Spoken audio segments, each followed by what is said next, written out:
Welcome to the Guilty Party.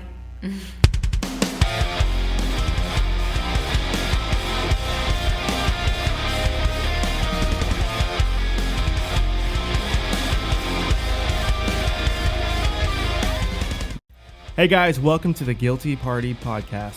Pat and I are super stoked to be bringing you episode 5 and share our thoughts and opinions on today's topics. So here is episode 5. So Micah, I feel like a lot of shit happens after we get done recording, and well, maybe a lot of stuff doesn't happen, but what does happen is I tend to look up way more things. And so now I'm finding that an asteroid is on a collision course with the Earth, and it's supposed to be here in 2029.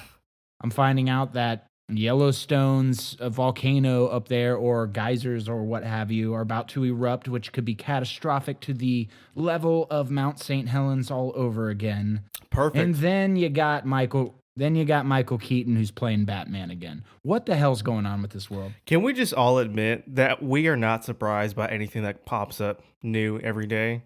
Like, you can just turn on the news, you can just turn on your phone, look at any social media platform, like, I could see that happen. I mean, why not at this point?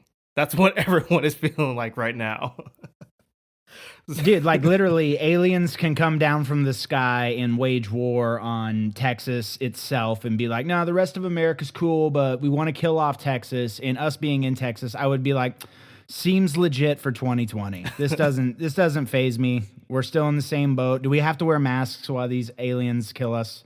Or yeah, like it's like, just, we'll go up willingly. You can probe know, all around you want. Just please put a mask on. That's all I'm asking. Like, if we come back, I don't want to catch corona from y'all. And, dude, and the mask thing is still outrageous with people, man. Like, even going back to episode 1, talking about people screaming at each other. Now the second wave is coming, so we literally had restaurants here in San Antonio that opened, and every day was a normal day. It felt like the pandemic wasn't even a thing. Everyone's conversing in there, and it feels like old times basically. And now it's like, all those places are like closed down. One of my favorite places to go get lunch at, which is like Mod Pizza, they had let everybody in there. It was assholes and elbows to get a table. And now all of a sudden they have them all taped off again. So it's just like being back in this revolving door of pandemicness, you know? Yeah. And you got people that believe in the second wave so hardcore that they're even crazier than they were on the first wave. Well, okay. So here's the thing about the second wave. I do think that we are going to see an influx of cases, and we already have, especially in Florida and in Texas, and I believe even in New York. I haven't looked too closely, so I don't know if any of the places where they've had like the major, large scale protests, if we've seen an influx there. But like I know, like I was reading today in Texas, Governor Abbott was saying that we've seen an influx in cases here in Texas, especially I think in North Texas, but they're going to look at closing the state as the absolute last resort. Because I can't remember. Do you remember? Was it a mandate from the federal government that we had to, basically shut everything down and go in quarantine, or is that just like all the states decided, yeah, we probably should go ahead and do this? I felt like it was, now I don't know, but what I do think is that it was like state by state from a government level, right, putting it down, because Texas was the one, like, it was county by county that I remember here in Texas. I do remember that was like, okay. So so like yeah. No, I was just gonna say, I think that, I think we are gonna see an upheaval of cases. But here's the thing that I think everyone forgets. Corona was one of those viruses, diseases, whatever it actually is, because at this point we still don't know, which I've got some information for you, which you may already know, but we'll get into that later. It was one of those things that was so new and so foreign to everyone that we still don't know enough information about what it is and how deadly it is and how it works, in the sense of like, how do we prepare for it? How do we, live with it? How do we treat it? So I think that because of that, everyone was just so nervous that, hey, let's just go ahead and take the most, ridiculous, option out there and close down the state. And so like now today when Governor Abbott was saying that, we'll use it as a last resort, I think if anything, I don't think we're going to see another quarantine. I think if anything, until we figure out one, how we can shut these cases down so we have a lot less, going around in the US, I think we're going to start seeing this as the new normal of life, living, whether it's 6 feet apart with masks on. If it gets worse, we might even see other precautions put in place. Um, the one thing that I think that someone needs to come out and kind of give an idea of what actually prevents this spread, because we have seen so many times from the CDC, the WHO, and everyone else saying, well, this is what should be happening to prevent the spread of the disease, and then the next week they'll say, actually no, we spoke out of turn. So even with the masks, so from what I've understood and from what I've read and listened to, that the masks only work if both people are wearing it. So I'm 50-50 like now, like maybe I should just go out and have one just in case. I'm not saying it's like if you don't have one, you're going to die. You may. I'm just, who knows. But it's like, what do we actually need to do going forward? Because, you've had the people on both sides saying, oh, this is just a conspiracy, it's not a big deal. And the other ones were, they're on the front line saying this is a very big deal. Yeah, you'll recover, but there is still a chance that you could die from this. Well, I feel like, okay, so now we're coming into the second wave, and if people don't believe it, it's already happening. You got people shutting down all over again, and it's like a repeat. So now we're in the second wave of this. So now what the upper hand that the common civilian has in this second wave is that the CDC and the WHO have come out with reports basically saying how wrong they were in the first wave. So the report that the WHO came out with as far as asymptomatic people, and they said in this article represented by them that asymptomatic spread of coronavirus is very rare. So let's start right there. How many people? Before you go on, which one was that? Because I remember hearing about that, and then I thought, a few days later they came out and said actually that person was wrong. So do you know how old that article was? This one was on June 8th, 2020. I want to say, because it's the 24th now, I think. Let's see, what's today? Today's the 24th. I want to say, and we probably need to relook at it just to make sure. I thought they came out and said that actually, we spoke out of turn, that we think that, but it's not a for sure thing. But no reason to. That's my point right there. They don't even know what the hell to even say that is right. They got people posting this out of their camp. And then you add Fauci. This is for sure. Fauci was like, "Hey, we put that whole mask thing out there because we wanted to protect the people in like the hospitals and stuff. We didn't want to cause a mass uproar and people getting masks out there." Yeah, so we know that that's bullcrap though. Yeah, that our doctors have, PPE or they have masks, and we didn't want to cause an uproar, so everyone bought them up and stuff like that. So, dude, they're playing games with us. We know this now, right? And so now they come out with this article. I don't even know if it's so much games. I think they honestly just don't know anything about it. But they are too proud to say that. Yeah. So all they've done is confuse the public. And like I said, now everyone's just like, I don't know who to trust, but I got my gun, yo. Yeah. It's just, dude, it's like, so okay, they put that one out, but what about the other one? The other article that comes from the CDC that says, COVID-19 does not easily spread via contaminated surfaces. How many people were worried about going to the gas station and touching a pump, and they're like, I could be filling up gas today and it could be my last gas attempt. Yeah. It was like, dude, it's excuse my phone in the background. Let me put it on silent. Dude, it's just conflicting report after conflicting report. Right, yeah. But not only that, it's conflicting views from all of the sub articles that come out. There's just an agenda out there to literally just divide, and that's what's happening right now. And if no one wants to believe that, wake the hell up. Where have you been? I'm sure you'll find something that fits your narrative, and your counterpart's going to find something that fits theirs. That is so bad right there, because there's no progress, there's no answers, and you just go at each other's throat until one of you are dead. And who won? Nobody. You just all you did was cause damage, dude. It's like the biggest fuckery I've ever seen. So anyway, we're going into the second wave with that, and now no one can even trust the WHO. No one can even trust the CDC, because they obviously have put their foot in their mouth with conflicting reports, and then they come out and they're like, "Oh my God, we were wrong," like you're saying they did, and it's like. It's like, okay, so now we go into the second wave as even more confused than we did in the first wave, but already having experienced it. So think about that. It's like somebody that got super sick, and they're like, okay, you're going to get sick again, so you need to stay indoors. But they're like, but everything you told me, it didn't work, and everything you told me exactly. was not...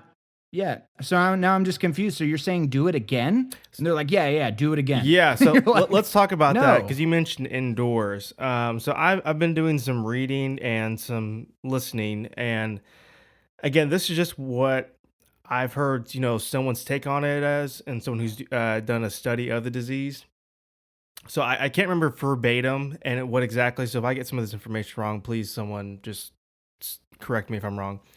I was listening to this guy, and he was talking about how, because we know at this point that the disease originated from Wuhan, China.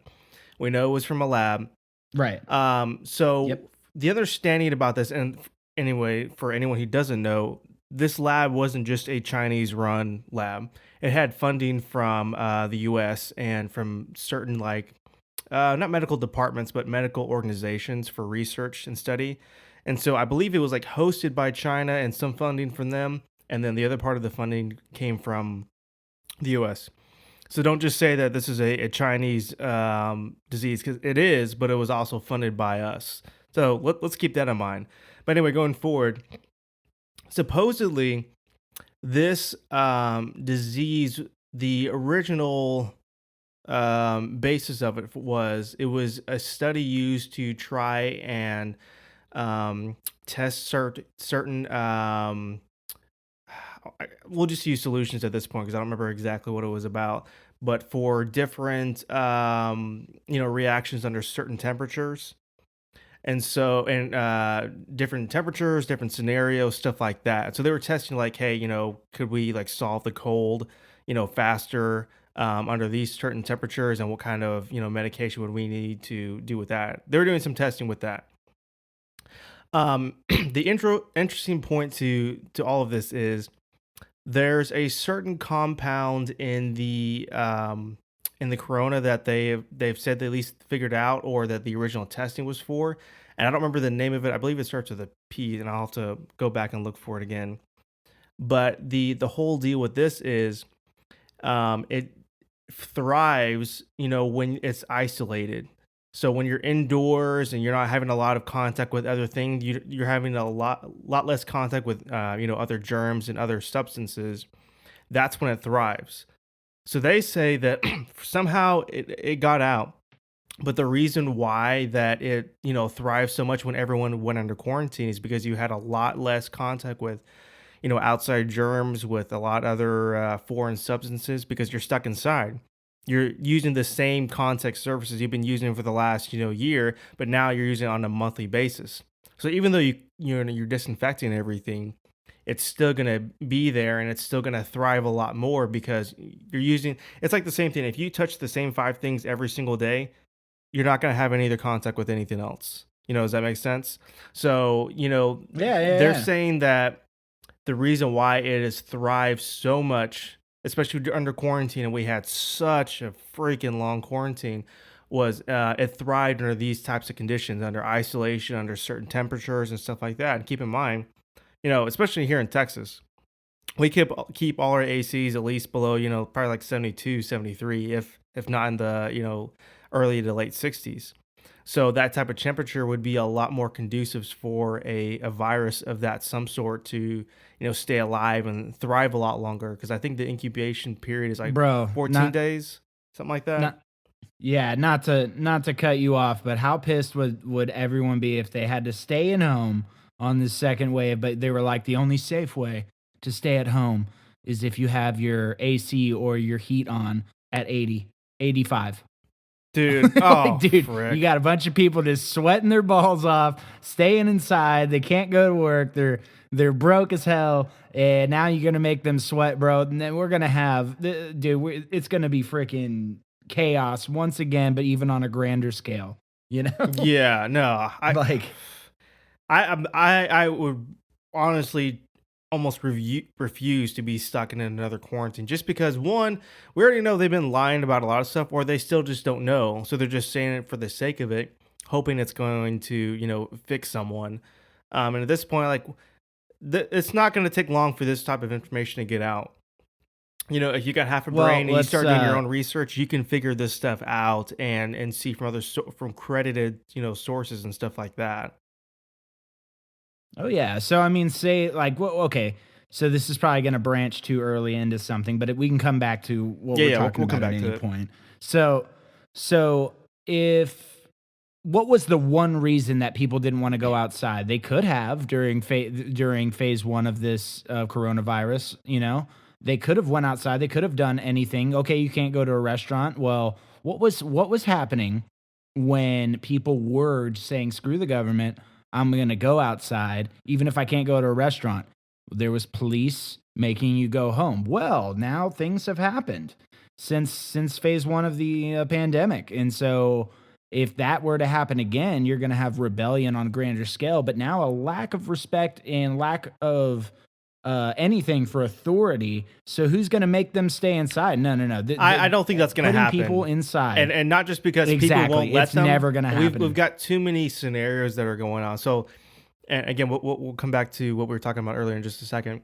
But we've got the defund the police, which for anyone who is not paying attention, it doesn't mean we're going to take away the police, although some cities do want to do that.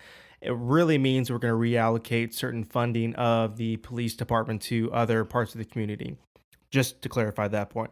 But we have this thing going on. Say what? Yeah, but you're seeing that you give an inch, you take a mile. So you're seeing that the defund the police now has morphed into abolish the police. Right, yeah. So some cities have moved to abolish the police, and I think Minneapolis, I think they're actually voting on it, something along those lines. Anyway, so but what I'm saying is, like, we've got the police where one, they may not have a huge force anymore, so you're going to have a lot less, manpower in order to enforce if we did another quarantine. But then someone's like, well, Micah, what about the state guard, the National Guard, the military? Well, we saw Trump send in the military to quell some of these riots. And I think that after he sent them out, I think he kind of realized that was not the best idea, because anytime it's one thing when you throw the cops in the middle of a situation that's escalated. It's another thing when you throw in the military, because then, like we've talked about in the last couple episodes, we go into the definition is blanking on me, Pat. Militant rule. Oh, martial law. Oh, the martial law? Yeah, martial law. And so when you throw martial law and trying to enforce this quarantine, one, you're still not going to have enough manpower. There's 50-something states, and there's countless millions of people in the U.S. and per state. That's not going to happen. So that's why I'm saying I don't think it's going to be another quarantine. I think it's honestly going to be like another way of life, and they're going to enforce a lot of precautions and rules. And if you don't abide by them, they're going to shut you down. You're going to go out of business. I think it's going to be more of a fear-based tactic.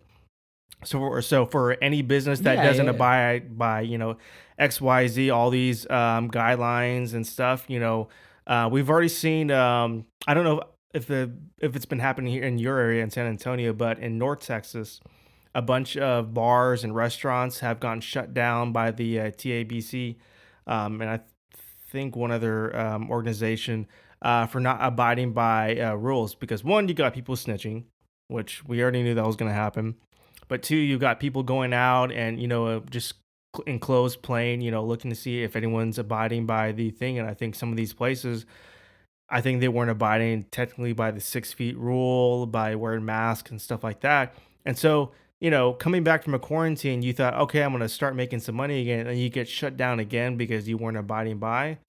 They don't need the military. They don't need the cops to enforce this. They're going to threaten and use a fear-based tactic to keep you, in check and making sure. And if, you got a business, tough luck. They're just going to say they were trying to protect the public.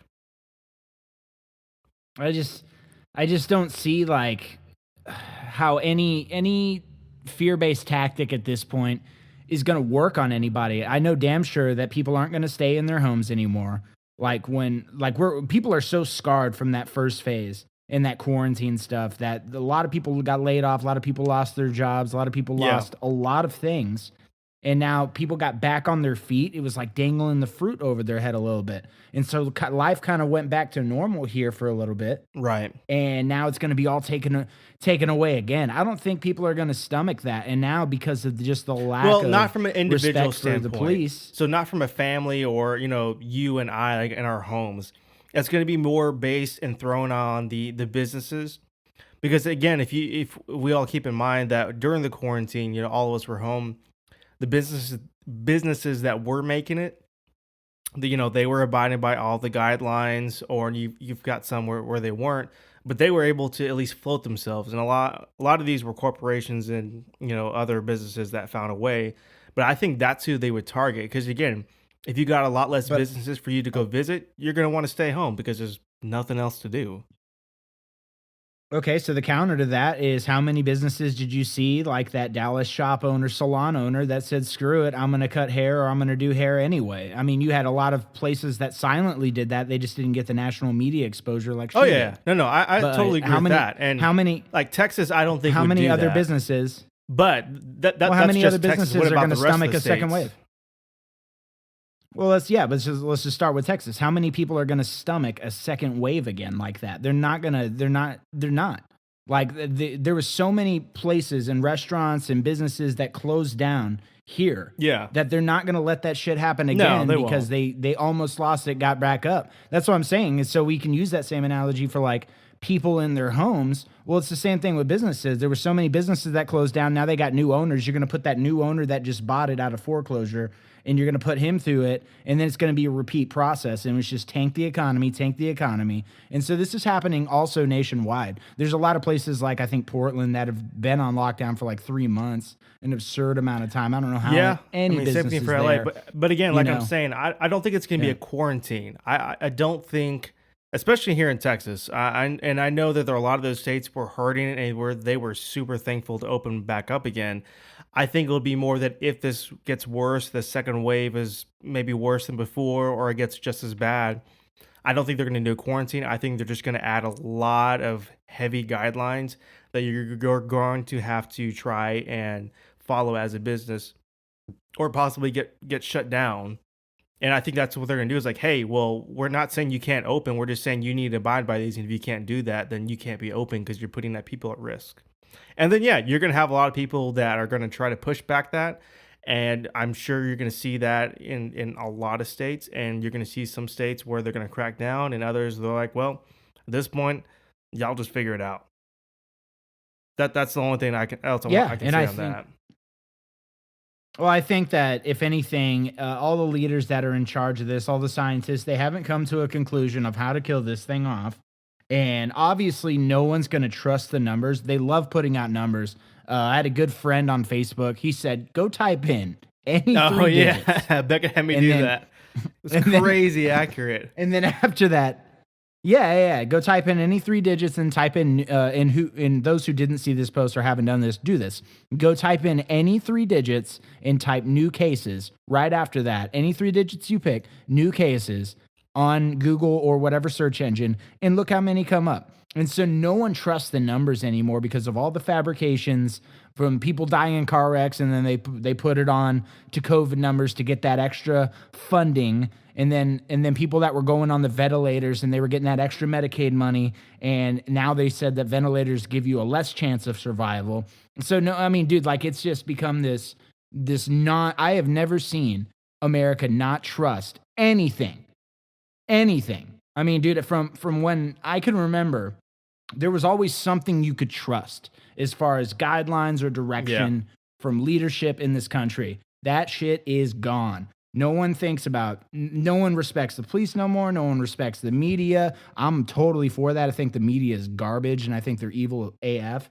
But it's like people are kind of waking up, and then there's that one step forward and two steps back. So it's going to be very interesting going into this second wave because it's going to be nothing like the first one.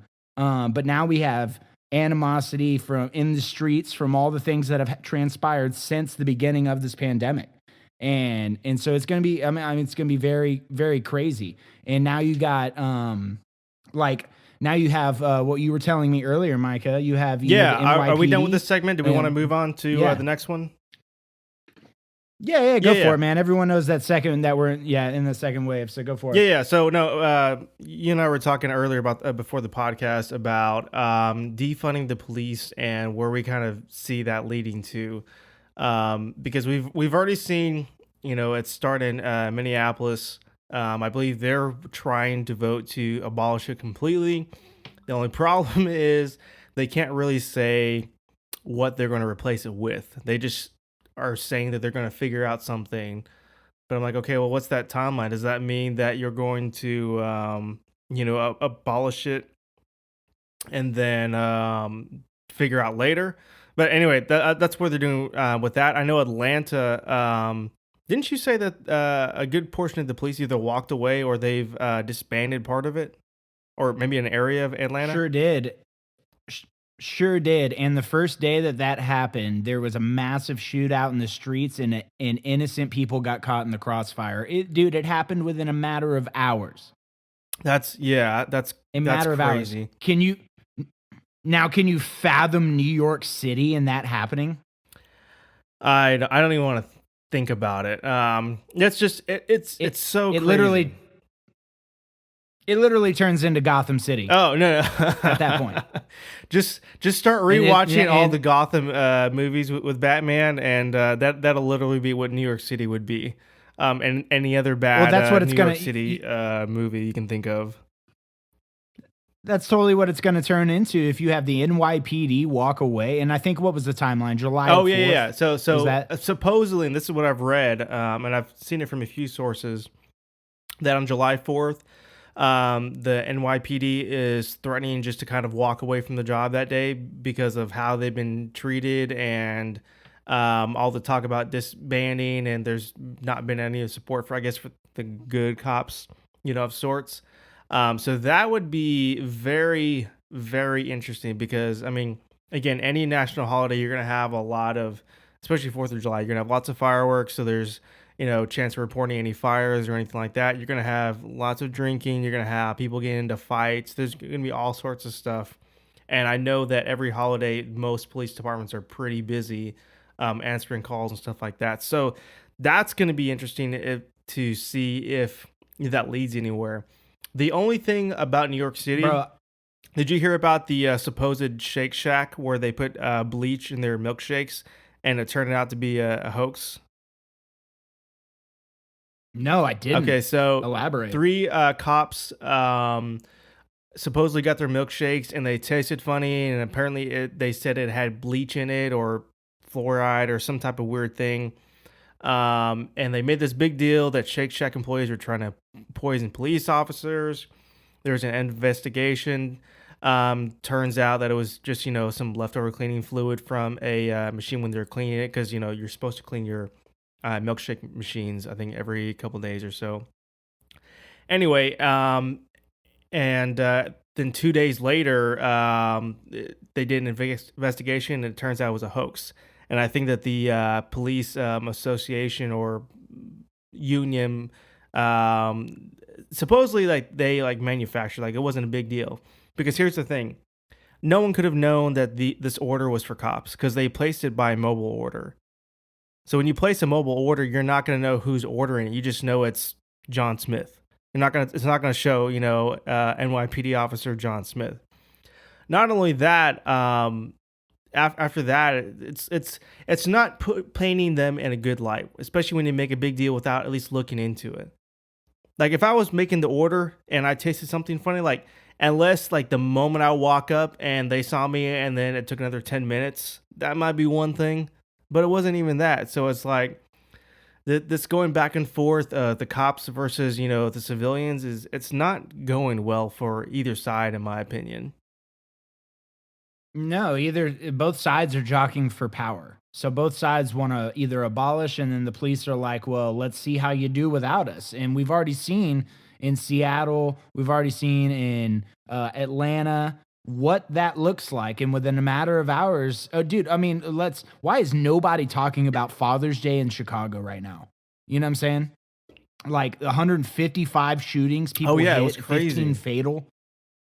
And so we've seen what lack of police presence does to communities. And so watching that video today that I watched of that innocent girl getting caught in the crossfire hours after the Atlanta PD walked off, that was horrifying, but that's exactly what you're wanting. And some people want this. You can't forget that there's anarchists out there that want this shit. They think like, oh my God, this is going to be great. This is the America we've always wanted. Just violence and everyone out for themselves. And it seems exciting because a lot of these anarchists just play Call of Duty all the time, and they love thinking that that's just what it's going to be. But no, dude, why don't you go ask that girl that got shot yesterday or whenever it was. But I saw the video today that got caught in the crossfire in Atlanta hours after the PD walked off. And this is exactly what's going to happen. It's horrific to think about it. But this is what I was telling you earlier today, Micah, too, was that imagine a scenario, and let's just put it here in Texas, that you wake up in the morning and the police are no more.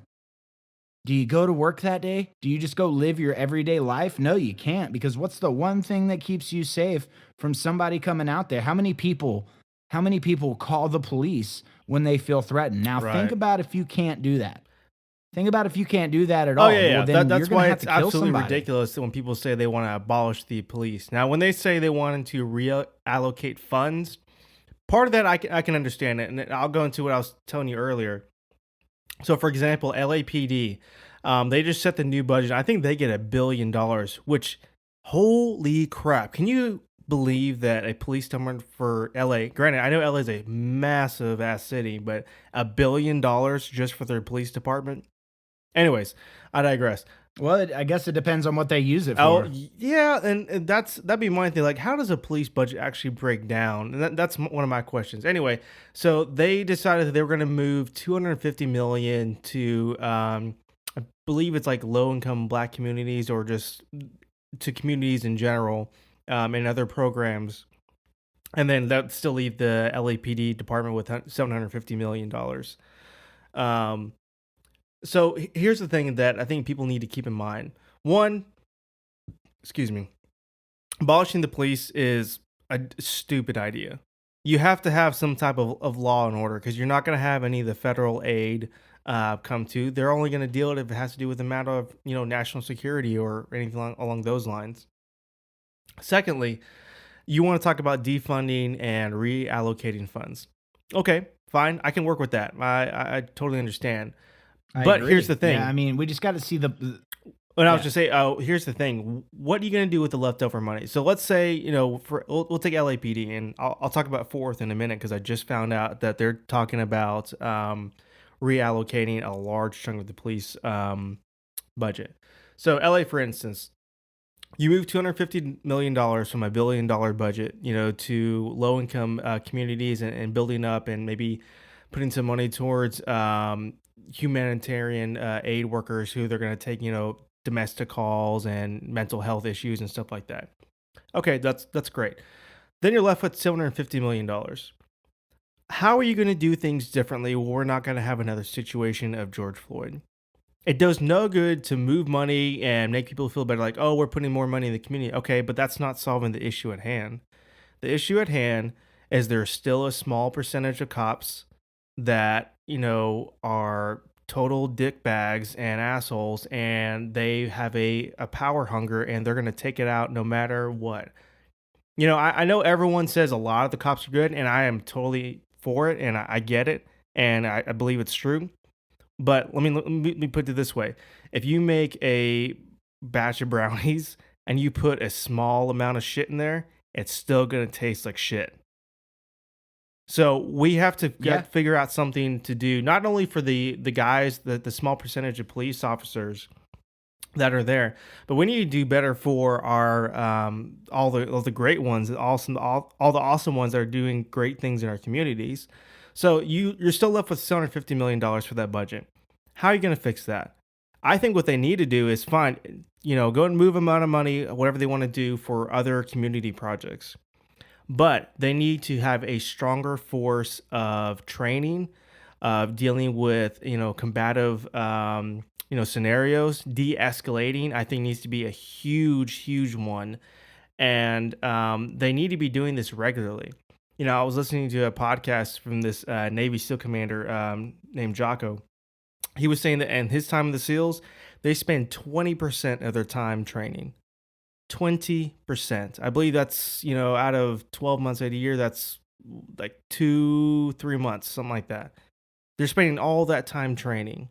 Now, I know a lot of cops, they do spend some of their extra money and that they go out and, take training courses and stuff, whether it's for gun safety, for gun handling, or de-escalating situations. But this needs to be a mandatory thing.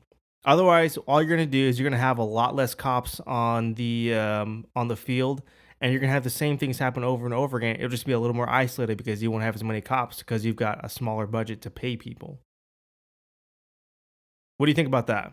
Yeah, I can't imagine. I can't imagine that any precinct from here on out is going to go, man, we don't need this. We're just going to go with the way things were. Like, I don't believe that that's going to happen. I think everyone's taken account over the years, but especially now with what's transpired. I think everyone's taken into account that things need to change. There needs to be a reform in a sense. Now, if you abolish police, you're asking for it.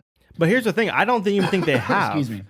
Because let's be honest, ever since the protests and riots started happening, how many videos have we seen on social media and the news of, a bunch of asshole cops just doing something stupid and not just like, hey, we should just, kind of chill out. I mean, we saw that video where those group of cops, they knocked over that old man. We've seen so many videos where they've, Buffalo, New York. they've thrown tear gas. They've shot random reporters with rubber bullets. So they really haven't taken a great step in the right direction. If anything, I've seen them lash out as humans, whether right or wrong. I think mostly wrong, but it's like to me, the minute this situation happened and we see all those protests and riots happening, I would have been, captain, whoever is in charge of the main force, like, hey, y'all need to take a step back and none more of this cowboy crap. And you're just lashing out just because someone got pissed and yelled in your face or whatever it is. So that's the only thing. Like, I kind of have to disagree with you there. I don't think that a lot of these, maybe some of these police forces have, but a large portion of them, especially dealing with these riots and protests, I've seen too many videos where I'm like, I don't understand why they aren't just chilling it and backing off. Like, I don't see any actual reform. No, I meant as far as common day-to-day life. Now in the riots and stuff, yeah, you're right. I mean, all we've seen is attack, pushback on both sides and stuff like that. So no, there hasn't been really any progress that we can see because you know what? We're subject to people's videos. We're subject to what people are uploading, and that's our number one source because we can see it with our own eyes. Yeah, right? but at so the we same don't know time, what's if you going see on it, in the background. if you see a bad thing, I mean, yeah, there might be a different angle and some context you don't understand, but I mean, when you see those cops just for no reason just knock over that old man, I mean, that's not saying a lot of great things. And I know what you're saying, and I get it. But like, I mean, we just saw a case of another black guy. It didn't make major national news, and I forget the gentleman's name. I think it was a kid. He's 15 or so. I can't remember. I'll have to look it up. But he just died within the last week by a cop. It was another black kid. And it's like, why aren't we seeing a change and stuff? Why is everyone still, just going way over the top? Well, it's primarily for the fact that cops have way too much power for one human to possess over another human. Right. That's exactly it. So when you start now notching that power down, then you kind of teeter-totter on the end result of now you have somebody that I don't respect as much as I used to because they don't have as much power as they used to. So that's what they're really scared of. What they're really scared of is if you give cops less power, then the people that had a problem with them before have more power now because and more reason not to respect them because now they have less power. So it's like a teeter-totter thing. Yeah. It's like, okay, now if we go public, because there's been a huge push for disarming the police and just making them have batons and stuff like that if need be, and taking their firearms away. They're still gonna start beating people. Imagine if you did that. Now, well, imagine if you disarm the police. Now everyone knows that they're fish in a barrel, so they give you an order. You know you can just cap them and go. Yeah. You know, and police get shot all the time too. No. Not as much as they're shooting I am people not right saying now, that you know? again, there's not any good cops and that they don't have anything that's warranted to. But the problem is that when you don't have a great process to make sure that your employees, because that's what they are, they're employees of the state, they're employees of the governor, and they're technically our employees as we the people. They're there to protect us in our community. But like you said, when you give them too much power and there's nothing to keep them in check, they're just gonna do whatever. That's why I was saying, I was mentioning, in the SEALs, they spend 20% of their time training, and some of that guy Jocko, he was that SEAL commander. He said there was times that they would disband an entire unit because they either had bad leadership or all those guys were just no good and they did not need to be a team anymore and go on missions. So that's where I think that I wouldn't say abolish the police. I don't think that's a good idea. Now, starting over, even if you had to wipe out an entire force and start from scratch, to maybe reestablish, a great sense of community, I would be for that. I think the biggest thing is we need to relook at of how the police are operating in our century, in our time, in our culture. Because, a lot of the mandates and guidelines that are in there, I've been there since, the 60s, the 70s or 80s. I mean, I think I told you a while back that back in Baltimore, there's a cop before he got fired or maybe he left. They had guidelines and procedures written down from the 60s for dealing with, civilians. And most of the time, this is right before or it was still during the time of not segregation.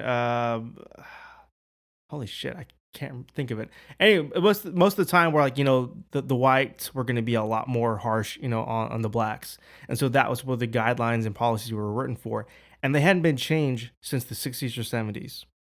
So if that's Baltimore, well, that shit right there, exactly. Yeah, we need to do a whole rehaul on how we think of policing and how we work with our community, because half the time in lower income communities, I don't think they trust the cops at all.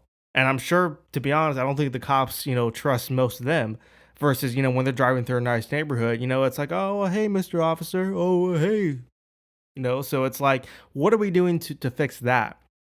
So fine, if you want to reallocate money, do it, but you need to have a good plan in place of what we're going to do with our existing force, with our existing budget, and make it work for us, the community and the civilians, as well as, make it safe for the officers that are risking their lives out there. Yeah, I think all sides can agree, probably not the cops when it comes to this, but I think all sides can agree that something has to change as far as reform, right? Agreed. So if it's disbanding, like you were saying, I don't see that as a problem. If people abuse their power, what's to stop them from doing it again? Yes, people change, but you had one job, which is to protect and serve, and you abuse that power, so you're gone, right? And I get that. And I'm totally behind that, And so it's just my whole stance was like, if you get rid of the police, you're asking, that's the dumbest, the stupidest outcome you could possibly do, because now we're left to now everyone becomes a murderer because they have to save themselves, right? So now, as far as the other stipulations like disarming the police or defunding, like I'm sure there's benefits, probably not to disarming, because then no one's gonna listen to anybody that's commanding them with the law and not a gun. Right? Yeah, And so the one thing there- I will say there's- about that is I think the only issue that you'll see with that is people that either don't have a licensed gun, that they bought their gun illegally or along those lines, or they've got mental health issues. I don't think responsible, healthy gun owners will run into that issue. That's just my 2 cents on that. Yeah. No, I agree with that. I mean, let's hope. Yeah, right? I really hope That's so. what I think. Yeah, no, I mean that's what we hope. I hope that everyone can get through this too, you know. But both of those are far stretches because I mean we've just seen humans up to today, and what we've done in the past 4 months, dude, is horrendous, right? Agreed, as far as yeah. control, opposition, agenda. Let's playing the article game where I'm going to come out with this opposing view that contradicts this opposing view, and now we have civilians against cops, and then we have those civilians that support the cops, and then if you do support the cops, then those civilians hate you now, and so now it's become pick a side. And now we are, dude, this nation was so divided going into this pandemic. We are now literally, it's almost like that mosh pit, that wall of death, when you see the mosh pit backing up and you got those two sides and they're ready to go at each other's throat. I mean, that's where we're at right now, you know, and I'm willing to wager that, let's say, and let's hope to God this never happens again, but let's say that if another George Floyd incident happened tomorrow and went viral and we had this, dude, I think we're on the brink of civil war, man. Yeah, you know, because it would be really interesting to see what sides come out. Do you think it would be like more fighting let me ask you this: would it be more of a physical, like violent civil war, or to be like more of a mental opposing sides where we see a lot more cancel culture, we see a lot more of just people just yelling at each other, not even hearing someone out? Well, yeah, I think all of that applies, and I think what would happen is escalation. So it would start with that. Facebook is already a hellhole piece of crap that needs to go away, and it would just get worse, and it would start there, and then you would have these attacks. And hold on, real quick, I'm gonna pause.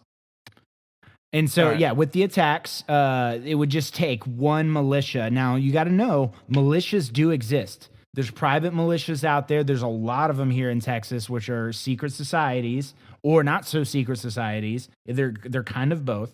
And they basically are a gang, but a militia is like a better title on it. And they're going to defend what they think is right. Well, the counter to that militia is going to do the same exact thing. So it's going to be the shots heard around the world. I mean, literally in Atlanta, if you haven't seen the videos, there's shootouts going on right now. Hopefully not right now, as I said right now, but they were happening yesterday. They were happening hours after the PD walked off. And so that right there is a foretelling of what America can turn into, because, dude, if NYPD walks off July 4th, that's another state. What stops that trickling effect right there? And now we have all states, and the cops just walk off. Let's say tomorrow, cops are just like, screw it, man. We're getting so much scrutiny. There's so much backlash going on. We fear for our lives just being in the general public, and everybody walks off. Well, dude, what's stopping San Antonio from coming to Dallas, or Dallas coming to San Antonio and just doing it? Because people want blood. People are so mad. I mean, you get on Facebook and you see the most outrageous things from people that know each other and that once loved each other, but now they're at each other's throats. Like, dude, I had these friends that were super good buddies in high school. Super good buddies. They were buddies outside of high school, after high school was done, in college years. And yesterday they were talking about killing each other, finding, if I see you in the streets, your blood will be on my hands type shit. And so it's like, dude, that's America in a nutshell. So those two dudes will probably get over it. But if that one shot happens, that other militia or those other people in the opposing view are going to come after that side and anybody who defends it. And so you have blast on blast, fire with fire, and nothing but destruction in the wake. And then other people will catch on, and boom, then it becomes a national thing. And now we've already seen what happens with American culture bleeding over into the European culture. You got riots in London. You got the Black Lives Matter movement. The interesting thing about all this defunding the police and whatever else ideas they want to come up with is we've seen a lot of different variants of how they want to do this. So from everywhere from Atlanta to Minneapolis to, Atlanta, I'm sure, in other states, and including Texas, you're going to see different types of defunding and what they think that a new police force needs to be about. So I want to read to you. I just got this today from a buddy of mine of what they are proposing to do here in my hometown in Fort Worth. So these proposals are sent in by or suggested, and they're supposed to be voted on by the city council in the next few days by two organizations, one called Enough is Enough Fort Worth, and the other one is United My Justice. So here's some of the things they're suggesting. Reducing the 2021 budget for the FWPD from 267 million to 72 million, which is a huge chunk of change. That's not like taking a 20% hit. That's, I want to say, almost like 2/3 of it. They're wanting to reallocate the remaining $195 million to other areas of concern like affordable housing, which I think is dumb. I think they just need to have developers come in and fix that portion. Housing solutions for homeless people, medical assistance, free transportation, other items. Remove Fort Worth police officers and armed forces from schools in the Fort Worth ISD to reverse our city's role in Texas school to prison pipeline, which supposedly impacts minority students.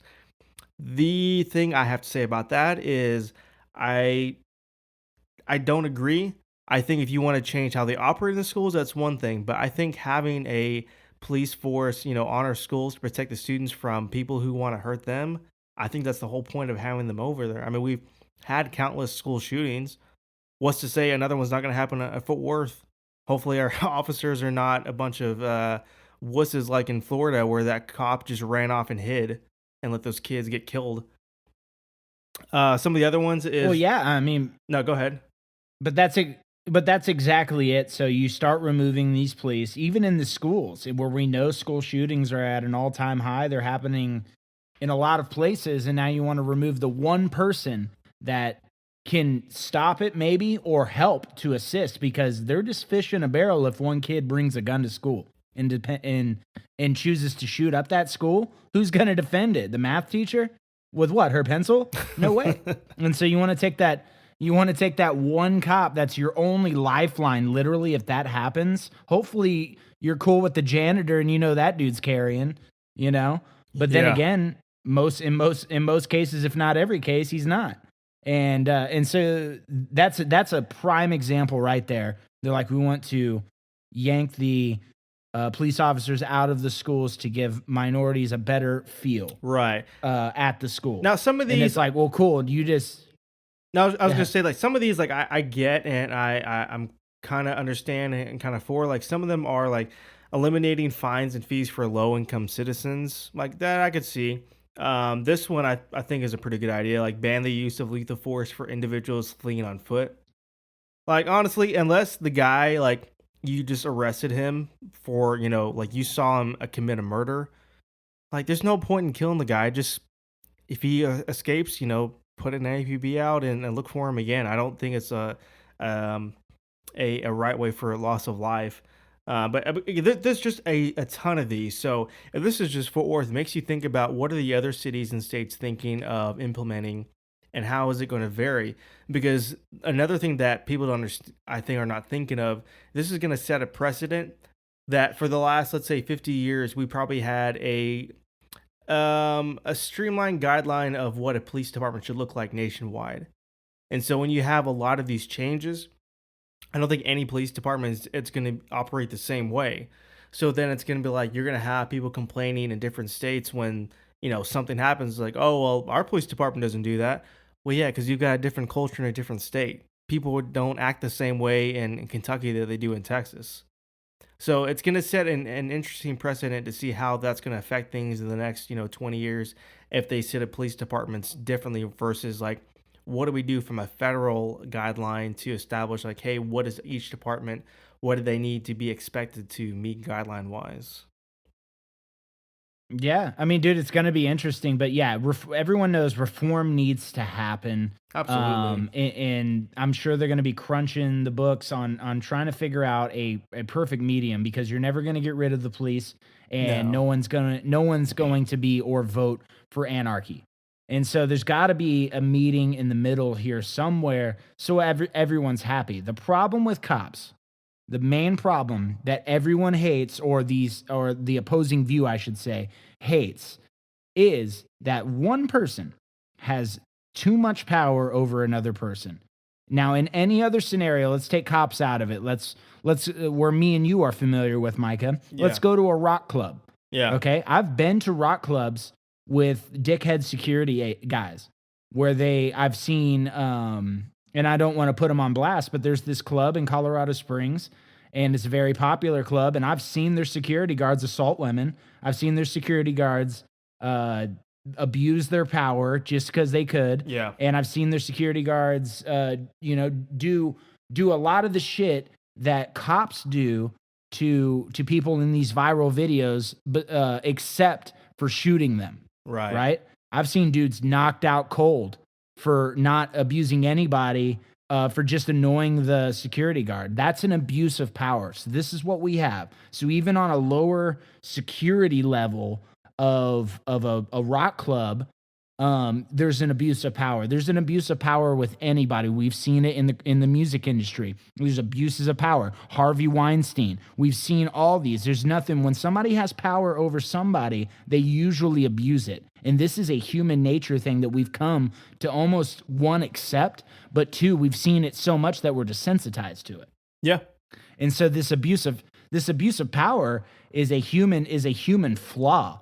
And it's literally the one thing that our human race has to change before it swallows us whole, you know? And so that's the problem. So now, I mean, it is a big kind problem, of but it's like what, like I've seen some people argue, it's like, well, you're just going to have people like that because there's a flaw. I'm like, well, let's take, for instance, I was reading this article about this guy who, hold on, let me just make sure that wasn't Atticus.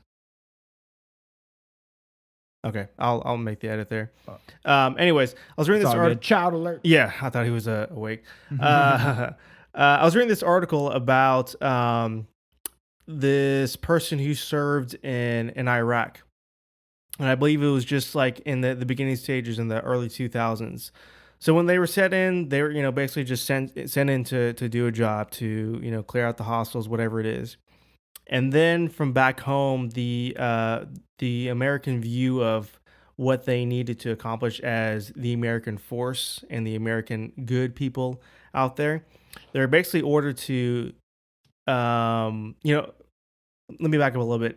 Basically, when they were sent into to Iraq and the Middle East, it was just, basic rules of war. Anything that happened was collateral damage. There wasn't a lot of guidelines or anything like that.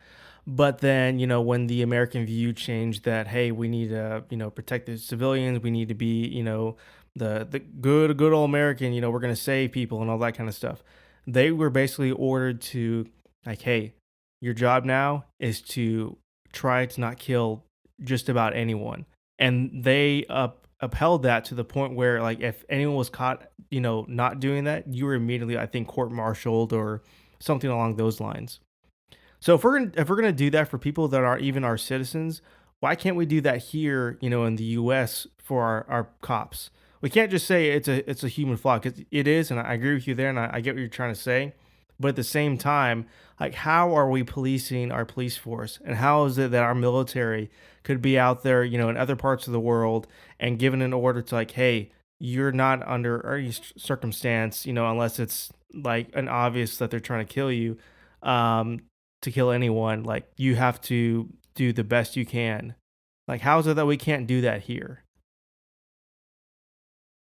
I don't know, man. It's the damnedest thing, right? I mean, there should be, I mean, in any case, you take a normal person, or what we think is a normal person, and you're like, why couldn't he see it? And when you see that viral video, or that video of Chauvin on his neck for 8 minutes and 46 seconds, you're like, you look at him, it's like, man, this guy, why would he do that?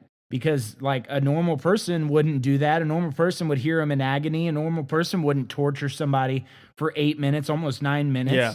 You know, and it's like what would I do? Well, I wouldn't do that, you know, and it's like, well, didn't he have training? It leaves you to think all these questions because you're looking at this person like you should as a human. But the problem is that with police, with security guards, with anything, they get power over that civilian to where they can do that. And in their mind, they think it's okay unless somebody films them, and it goes viral. That's the only reason that they're sorry.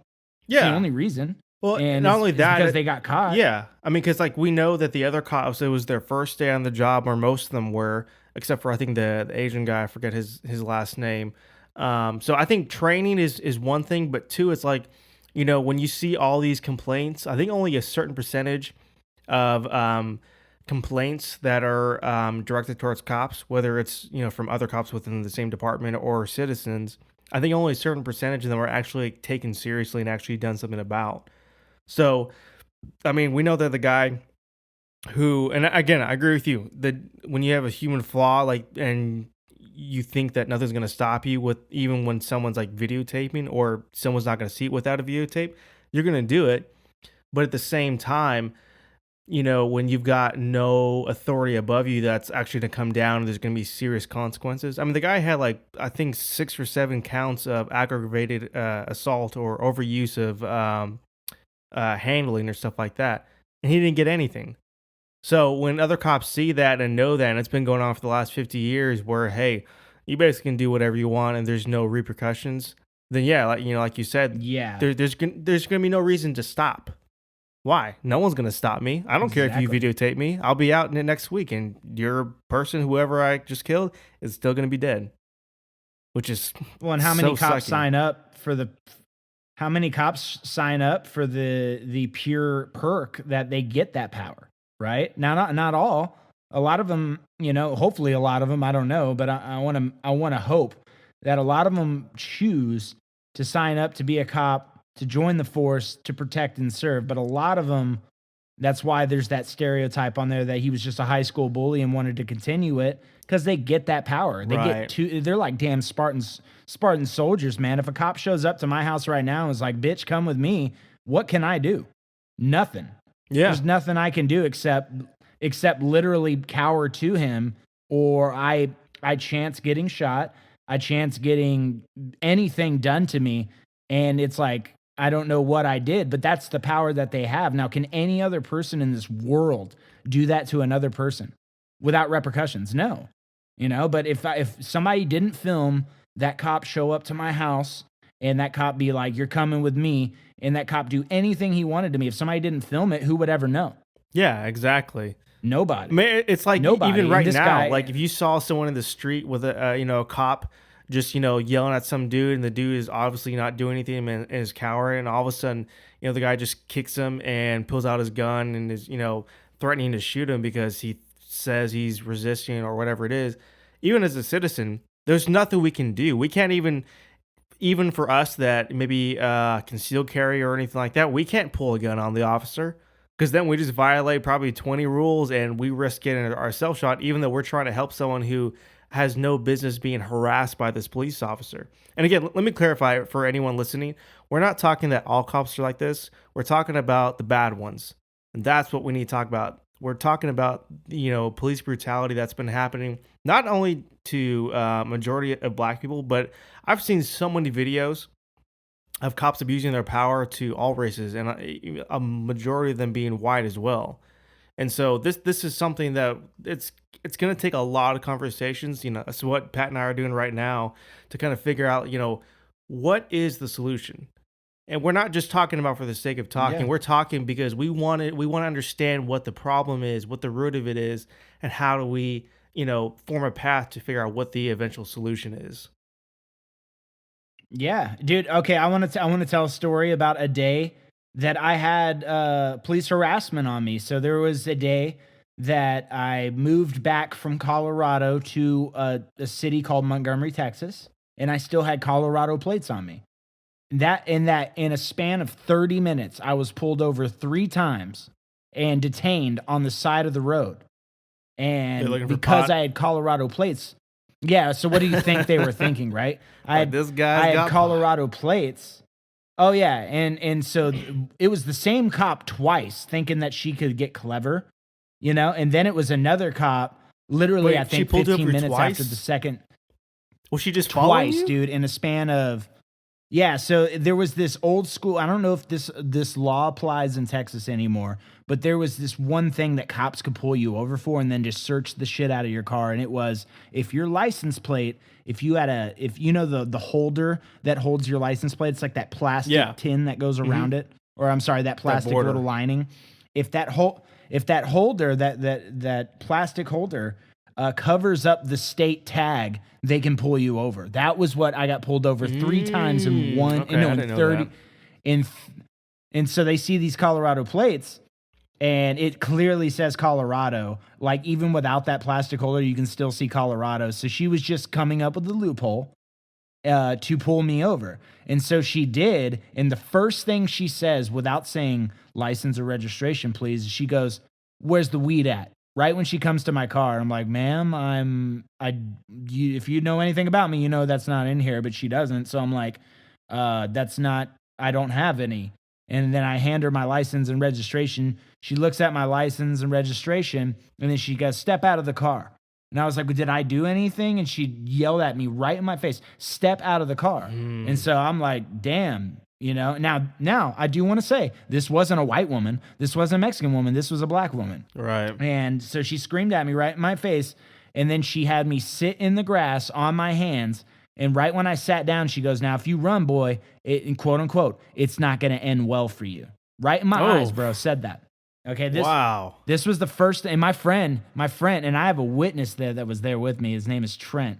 And he was there in my passenger seat with me. He was living with me at the time and moved from Colorado to Texas. Anyway, so they detain us. They make us sit on our hands. She comes up and says that in my face.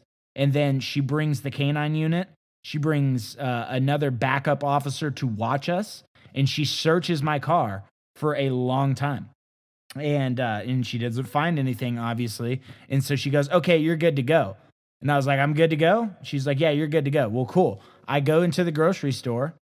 I come back out. I'm driving down that same road, but the opposite way. Boom. Get pulled over again. Who is it? Same cop. She goes, "Yep." So she pulls me over now and says I didn't blink her. I did blink her. And so at this point, I was like, no, I did. And then she tried to tell me that my blinker was out then. So I get out of the car, as she already said, step out of the vehicle again. And before she does that, I hit my blinker because she said my right blinker was out. So I'm getting out of the car, but I turn my key not all the way on, just to where the battery's on, and hit the blinker. And lo and behold, that fucking blinker was working better than ever. Right? And so she makes me sit on my hands again. Canine unit comes again, searches the car. Dude, she was out. So at this point, I am fearful that she's going to plant something on it because she was embarrassed from the first one. Wow. And so I'm thinking that that something's gonna happen, right? At this point, I'm like, she's gonna plant something just for pride. She's gonna do something. Well, she kept saying, "Your car smells like something's burning," and I'm like, "There's nothing burning, ma'am, like at all." Like she just kept coming up with ways to get around the fact that she was completely wrong in pulling me over, and that everything she did was just a gigantic waste of time. How bored are you? Finally, they have to pull someone over twice. Bro, this city was I should say was trash as far as like 10 years ago when this happened. No, I want to say this was less than 10 years ago. This was 7 years ago. Wow. It was absolute trash. It's been cleaned up a lot. But anyway, so now this is the second time. So I'm going back to I just got done with the grocery store, so now I'm going back to where I was living. Right. And then I park my car. I tell everybody what happened, call my dad, everything. And then I go back to see one of my friends with my friend Trent that night, and I get pulled over on that same exact road in that same exact place, but it's not by this woman. It's by the cop that was brought out to surveillance me while she searched my car. So same dude, but not the same person that pulled me over. Oh, yeah. And so what does he do? The same exact thing, except without a canine unit. Just searches my car again. What were they out for? That was completely harassment. There was nothing. It was gigantic waste of time. And every time, and he pulled me over for the same exact thing she pulled me over for the first time, which was that license plate lining, right? And so it was all because I had Colorado plates. They thought they were going to get some big, maybe, I don't know, like drug story on the local news, or they thought they were going to get some kid from Colorado and they were just going to screw him over because that's what they were out for. Well, dude, that made me so pissed off against cops. That made me hate cops. I was like, especially in that area. And you know what? I still in that area, I'm not a big fan of cops. But it's just some Southern Texas bullshit. Yeah. But yeah, it made me view cops as just, dude, I hated them for a long time. And so it was like, I see the abuse of power from the Black Lives Matter movement, or not the abuse of power from them. I mean, I see what they're talking about as far as the anger and outrage of the abuse of power of police, against it. So I get it. And I support Black Lives Matter, but that doesn't mean I support that movement, because that movement has now had people join into it that don't support what they're talking about. They support the anarchy and they support everything that's wrong, and they're trying to use Black Lives Matter as the foundation to represent the anarchy, and basically all the bad shit that goes on in this world in that agenda. And so now Black Lives Matter, yes, I can get behind that all day long. But the movement, your movement, Black Lives Matter, has been infiltrated by anarchists. It's been infiltrated by very bad people that want to see this nation burn, and they want to see the chaos. And that's who's infiltrated your party. So now your party has been hindered by assholes. And it's not, and now you have no progress because it's been infiltrated so much that now you're just causing devastation, and that's all you're seen as, except for the message Black Lives Matter. You're not seen as that anymore because people have infiltrated that. So now you're just seen as this destructive and rioting cause. Yeah, and anybody change my mind? Yeah. No, and I totally understand that, and I do believe that they have had a large influx of people of different backgrounds come in and try to use that for their own agenda.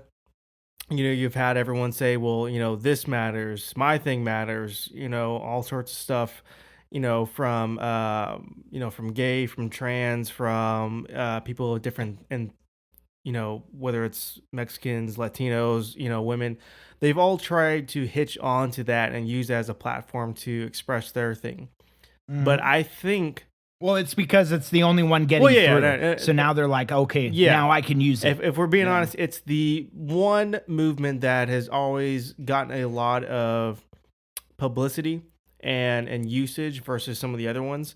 So again, I understand why they're doing it. I don't agree with it, because here's the thing. I think we need to focus on the Black Lives movement. I think that we need to focus on what the core and the heart of the message is.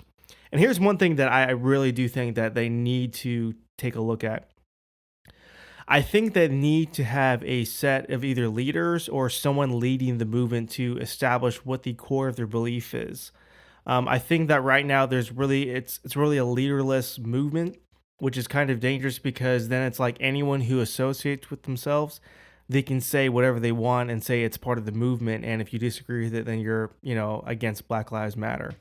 I think that when you have a leader that's clearly and concisely saying what they want, saying the solutions, saying, hey, what are we working towards? I think that that's what needs to be addressed. Because again, the other thing is, when you're donating to all these organizations and you're supporting them, my only thing is, one, I'm totally for what the change needs to happen. I believe it's long overdue, and I believe that there is still a lot of it's a big part of it is police brutality. Another part of it is I do believe that there is still a good amount of racism in this country that I think everyone is working against. And I'm really hoping that now we're seeing it for what it is and not just taking it lightly. But the other part is, well, let me ask you a question real quick. I'm sorry to cut you off.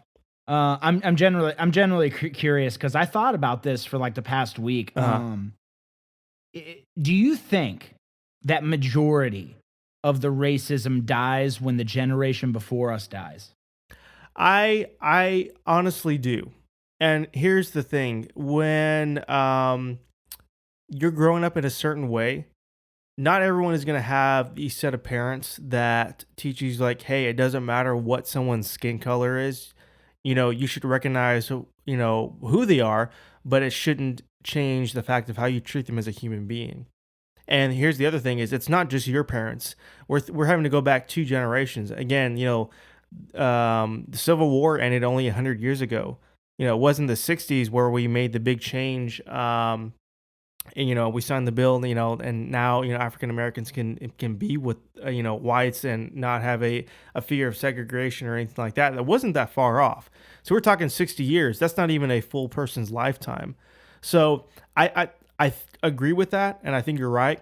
But I also think it's going to take a couple more generations for us to see that. I think that what we have to do is we need to change our approach on how we are combating people and combating, the issues that we see. It's one thing when you see an issue. Well, the reason Go ahead.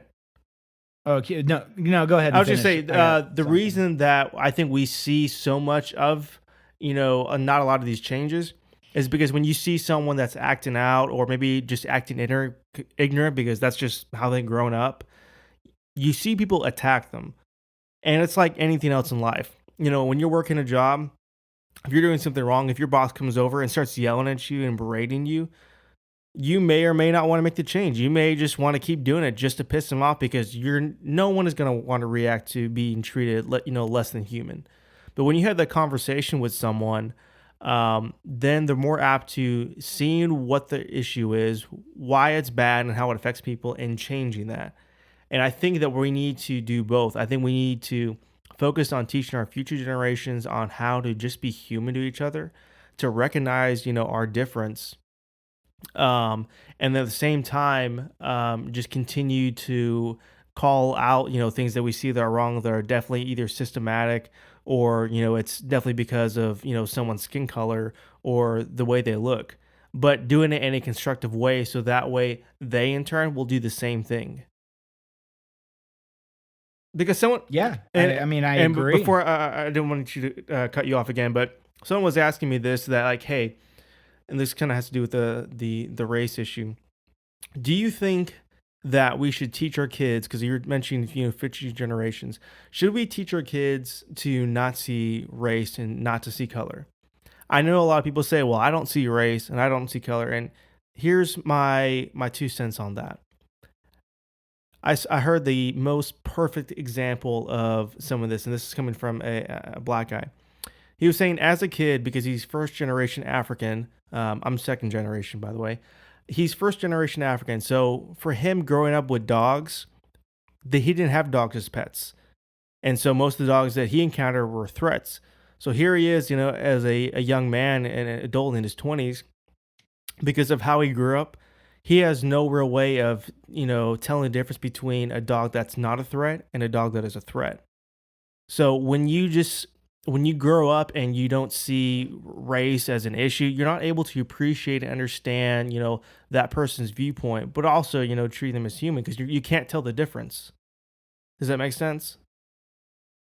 Yeah, no, I totally get that. I just think going back to my original first question was just like I think that as much as it seems right now that racial issues haven't gotten better since the 60s, they actually have, because you go back and watch videos when they were making black people drink out of different fountains. Oh yeah. When black people had one section of the suburb and they weren't allowed into the white ones, and then mass black people getting targeted and beaten on a daily in the streets and stuff. Like, you don't see stuff like that anymore. You see maybe one or two because of videos and stuff like that. But it's not near as bad as it used to be probably in the 50s and in the 60s and stuff. And so now I think things have gotten a little bit better, but obviously not squashed it by any means. It's still there. But I think as the generations go and we get we get out from that lack of technology era that in the 1900s up to like 1920s and stuff like that. And as technology grows and there's more connection with people, there's more broadcast to see athletes or meet people or hear somebody out more than ever.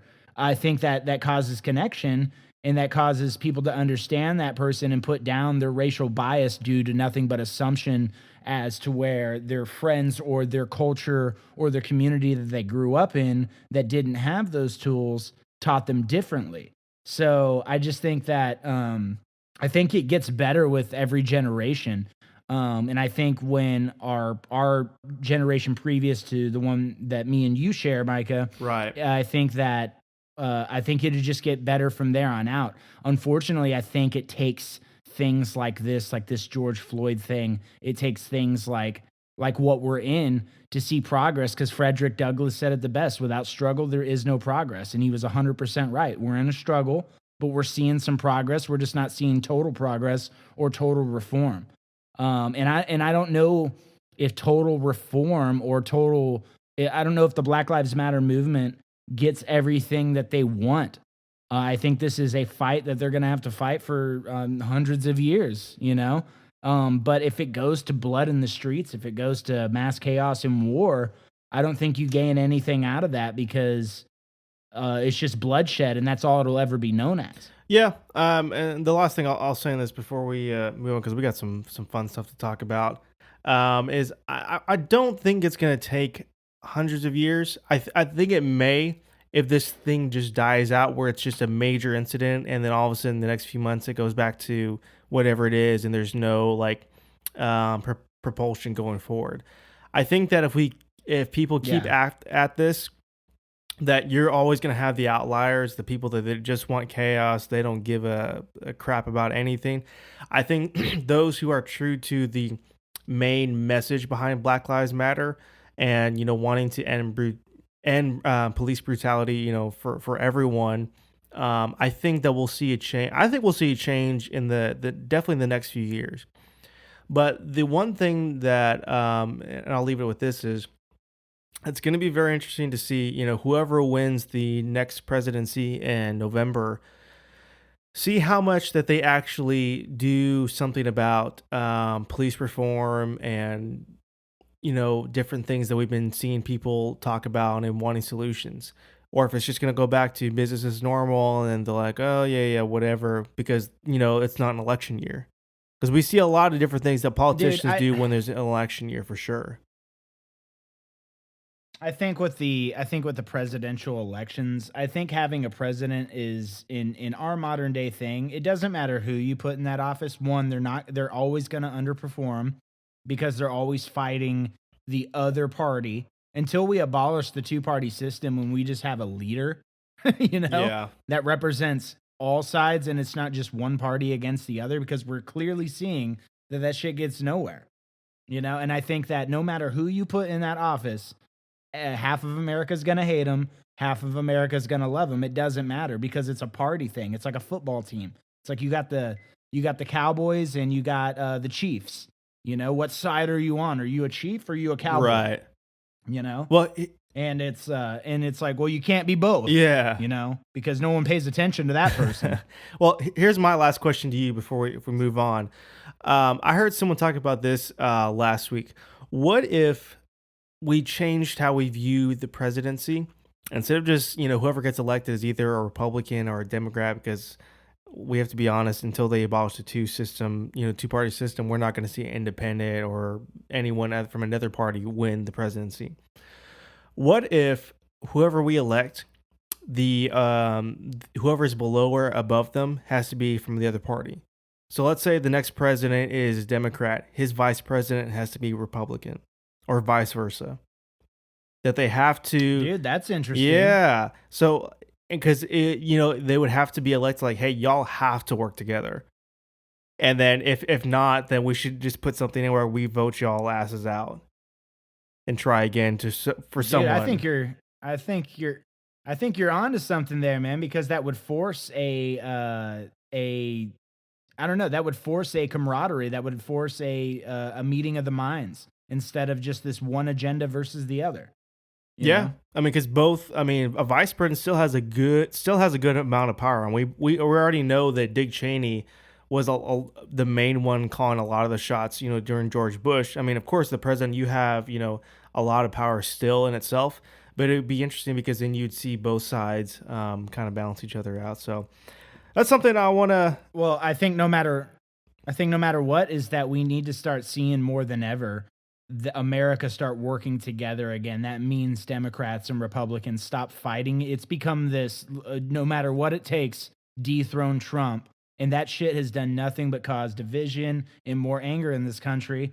And it's like, and now Trump should also be wanting to work with Democrats too, Yeah. And it's like, now I get that it's like, I don't like your policy. I don't like your policy either. Okay, then what can we do to work this out? Because it's just like me and you, Micah. If we have a fight, we're not going to want to end it just like, okay, well, I see it my way. Okay, I see it my way. Well, then let's quit being friends. That's the stupidest shit in the world. It's like, okay, you want to lose your whole friendship. You want to lose your brotherhood over something you can't see past. Yeah. There's always a middle ground. There's always something that you can sacrifice and still win. You still get a win, but you still get a loss. Why can't you take that 1-1 record? Exactly. Why do you have to go 2-0? Why do you got to win and eat your cake too? Like it's the stupidest shit. There's just like I just hate the fact that we can never get progress because it's I want it my way. Well, I want it my way. Well, too bad because it's got to go one way. And it's like, no, it doesn't. Like, we're never going to get anywhere in this world if we don't work together. Yeah, we're definitely going to see how that plays out, especially the next few years, because the political climate has changed so much, and it definitely also has, from a social aspect. So I kind of want to wrap this segment up because I know you and I got a few more things to talk about. Do you want to go first, or do you want me to? Listen, all I want to say is it any wonder that the police force is going to walk off July 4th in NYPD, or I'm sorry, on the NYPD, and Michael Keaton just came back as Batman? Let you ponder that one. I was so surprised when I saw the news. I was like, this has got to be a typo, like Michael Keaton, because here's the thing, because I'm a real big movie buff when it comes to like finding out about future projects, canceled ones, and why it happened from a funding standpoint or production. So he's supposed to be the older Batman in The Flash. Is it Otherworlds or Elseworlds? Or no, there's a Flash. I think it's Flashpoint. So that the current holy hell, I can't remember his name. The current Flash is Ezra Miller. He's been the Flash since I think Justice League and the other ones. And so he was supposed to be in his own, standalone film. He was set to, I think, write the script, which is a little odd, but, whatever. And I think oversee some of the production. And then basically it, was stuck in, writing hell for a good 2 or 3 years. And then it seemed like that he was going to get a green light from the studio. And then, I don't know if you heard, Pat, but there was a situation in, I think Europe or the UK. It might have been Iceland or Scotland, somewhere up there, where he basically like choked out this chick or grabbed some girl by the throat and was like choking her. And there was a video of it, and that pretty much canned the movie. So when I saw news that, damn, I didn't know that. when that came out, everyone was like, "Yeah, dude, your career is over." I'm like, whether it was justified or not, like, yeah. That's you don't need to be doing that, bro. Did he choke her a lot or did he choke her a little? I'm just kidding. It doesn't matter. I think it depends if the light was off. If the light's on, then you're choking. If the light's off, it's like, yeah, maybe she's into that. I don't know. No, just kidding. All right, yeah, no. Anyways, just so I was just surprised when I saw that Michael Keaton was going to be, Batman in that movie, because I thought that movie was going to be stuck in a vault somewhere. I'm just, dude. He was always my favorite Batman, and then Christian Bale came along, and I really loved those films. And then you got Ben Affleck, who I don't know. We'll see what the new. I guess he's in some new director's cut or something like that too. So I guess we'll see. Yeah, I'm super excited about that. Yeah. I'm gonna definitely watch it. But I mean, Christian Bale, he killed it. But dude, there was growing up in the '90s, bro. It was all about Michael Keaton as Batman. So it's cool to see him back. Yeah, dude, that's gonna be awesome to see how that plays out. So there's that, and then there's NASCAR. Let's talk about NASCAR. Old Bubba Wallace. I mean, Bubba Wallace. Anybody that hasn't seen it. There's been supposedly reports of this noose being in the garage. Was it now? Do you know, Micah? Was it in Bubba Wallace's garage, or did he see it? Or I'm trying to. So what I understand is, I don't think this is even his original garage that he's normally at. I think he was assigned this garage like a couple days before he was supposed to go in. And then supposedly he came out early before a race and then saw that noose and then I guess reported it to NASCAR and the authorities. And then they had this big investigation, which can we just say that is super fast that they had the FBI out there within, I think, a day to come view that and look at it. So I don't know if they paid a lot of money or if the FBI is just that fast. I don't know. But anyway, they had them come out. They did an investigation for 2 days, and then I'll let you take over and finish that out. Well, first, I want to preface by I really don't care about NASCAR. I mean, I probably watched one NASCAR event in my entire life. But when I came across this article, and I think they just surfaced the pictures of what they called the noose in his garage. And if these pictures that I'm literally looking at on my phone right now, if this is what they are going off of and calling this a noose, this is officially the dumbest story I've ever heard in my life.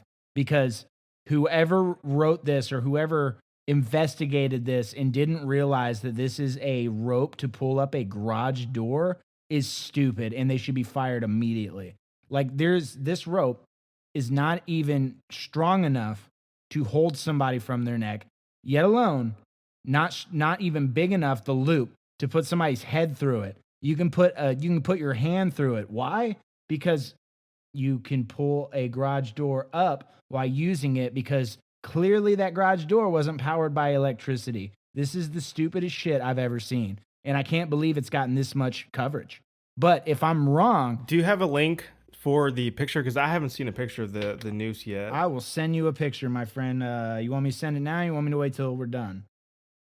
Just send it now. I may or may not get it because of where I'm at in my studio. Okay. But it's interesting because you say that, because I don't know if you know, but we've seen an influx of random nooses around the nation, and they've said that they're either old tire ropes that you put your foot in and you just kind of swing along. And I don't necessarily know if they're saying it's an actual noose for hanging, because those were very specific. You can tell what they look like versus someone who just tied a knot in a rope to make a circle. Because I used to do those when I was a kid too, for a cowboy, cowboy rope, just to loop something. But then mine would definitely fall apart there. My knots were not great. Yeah, I'm trying to send it to you real quick. It's just dumb, dude. This thing is so small. I mean, now if there's another noose out there that the American public hasn't seen, it needs to come out, because right now this dude looks like a crock of shit. He totally does. This is the dumbest thing. But like I said, not a fan of NASCAR, really could care less about it, but I think that this is all a ploy for ratings. I really do. Well, okay, here's the thing that I'm reading right now is I don't know who they're referring to but he said that every other garage pull had no knot, just a single piece of rope. And the picture I got from what they had eventually cut down and was turned into the FBI was simply, in fact, a noose. So if every other garage, had just a single piece of rope without a noose, why would you have one in this particular garage? I mean, okay, first off, if it's hanging from a garage door, so if you're going to hang somebody from it, what's going to happen? the garage door is gonna come down. That person. Well, no, I don't think it's the fact that, hey, we can hang someone from here. I think it's the mere fact that it was there as maybe a threat tactic. I would look at it from that perspective. I think with all the addiction to calling something racist and getting a rise out of that, I think that this dude saw it, and he saw what are you gonna do, dude, when you go into any Home Depot and you see somebody made a slip knot? Are you gonna get triggered and call the FBI? I mean, it's just so stupid, dude. Like it literally helps nothing, and I think they're literally just trying to use this movement as, dude, I honestly had no idea who Bubba Wallace was until this story. So good job, Bubba. You got the exposure. That's me golf clapping. Yeah, I'm not sure. Again, but my biggest thing on that is, why would the other garages not have the same thing? Again, I'm not saying one way or the other. I'm still not sure. I just think that it's a very odd thing that that they're saying that all the other garage doors had just a single piece of rope. I mean, even for instance, like the big garage doors that my father-in-law has, he just has a single piece of rope. I think it's even string that he uses. So why would this particular one for Bay 4, why would it have a noose attached? Well, I guess it goes to, why do we think nooses are racist? Do you think black people just died from nooses? You don't think white people did? You don't think Italians did? You don't think Scandinavian people did? You don't think? Well, no, I'm not saying that. I'm just no, I'm not saying you. Well, are. I mean, I'm saying like the general public. Well, yeah, but again, like anyone could have put that there. Let's look at it from this perspective. Let's say it was someone trying to incite stuff to make it look like it was some race type thing. That would do it. You know, whether if I was Bubba and I was walking in and all this stuff's been going on, and I look at the other garages and I'm like, they have a single piece of rope. Why is my rope that looks different have a noose around it? No, again, it could have been harmless. They say that noose has been there since 2019. That's what the FBI said. There was no hate crime, that there was nothing about it. It was something abnormal. I just think it's a little odd. I don't know if it's necessarily as clear cut as we'd like it to be. It's just weird. I mean, it'd be like one thing if like all the garages in a neighborhood had the same rope, and then you walk in one day and then you see a noose around yours, and it's like, that's odd. Why is that there? Why is it so different from the other ones? It's just weird. That's all. Yeah, I just don't think it needs this much exposure, because it's all based on assumption. No one's ever going to find the hardcore evidence of proof. You had the FBI come out and investigate it, and what did they find? All we got is one picture. So now it's left up to the social justice warriors on social media to now go to the court of public opinion. That's it. All this does is fuel more. All this does is fuel more race hatred and propaganda. Like this, it's just so stupid. The fact that it's gotten this blown out of proportion over a small rope with just a hole on it, I think it's just stupid, man. Like it literally helps nothing. This is all just riding the coattails of this whole entire George Floyd thing. Yeah, I mean, I get it, but I mean, and here's another perspective that I heard today that, I mean, obviously I think it was a joke, but I mean, who knows? Someone was saying that NASCAR was the one who did this because if you remember a couple weeks ago, NASCAR decided they were going to ban the Confederate flag from all NASCAR events.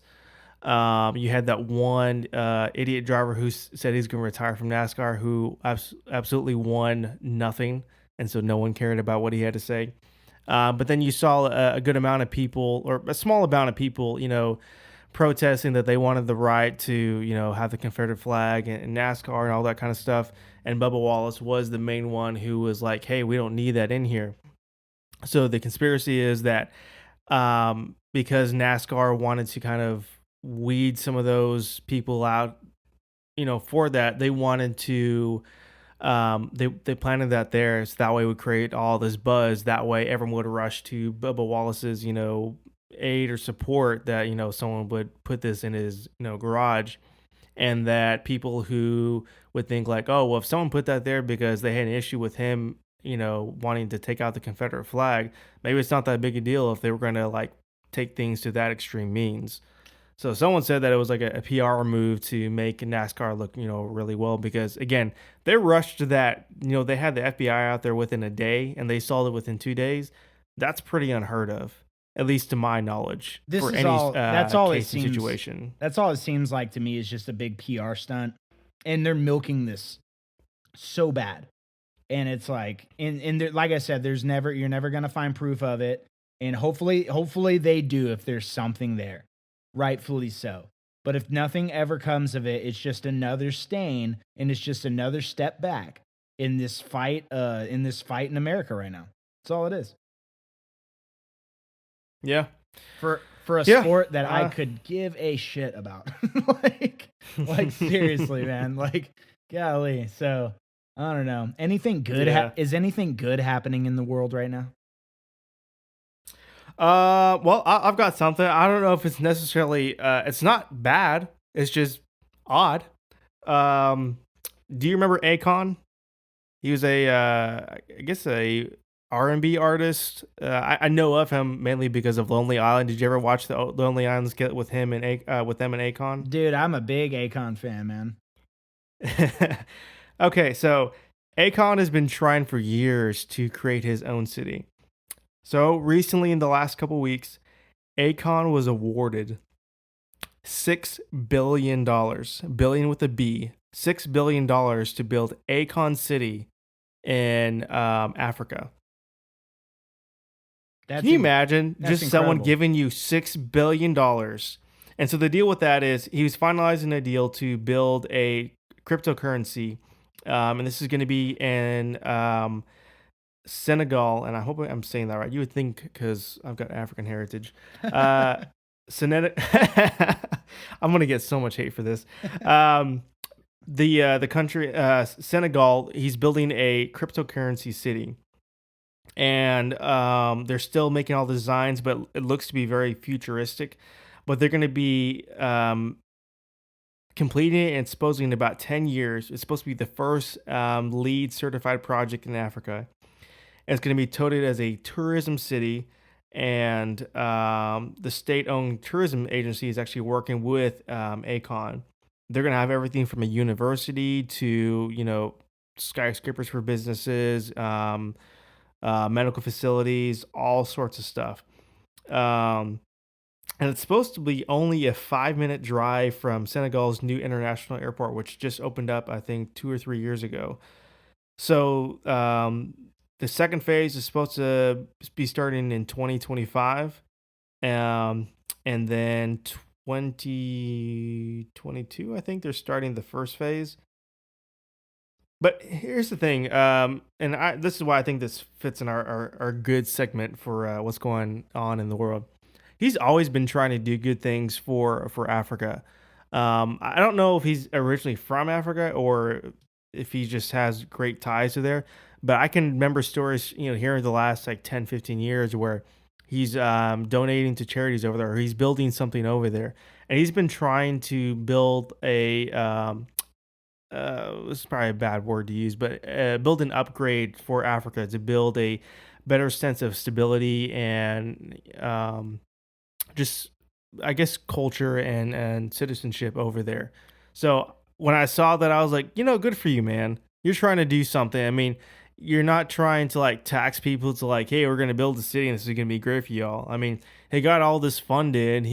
Someone obviously believes in him and they're working to, bring a good sense of just a great sense of community for people in Africa in that area. I think it's absolutely I think it's a great thing. Yeah, I think it's absolutely incredible. I mean, that's a guy right there that's trying to change the globe right there. Like he's going outside of America where he's been very successful in, and he's taking it to Africa and he's changing. That's a massive change there. I mean, hats off to that guy. That's the news right there that should be getting more coverage. But the shithead media loves to glorify awful things. And I guarantee you this is not getting the recognition or the attention media-wise it deserves. Like, this is 100% incredible. It doesn't mean take our our eyes off of the problems that are going on in America. It means like this guy right here is doing life-changing things for a community that is not in America.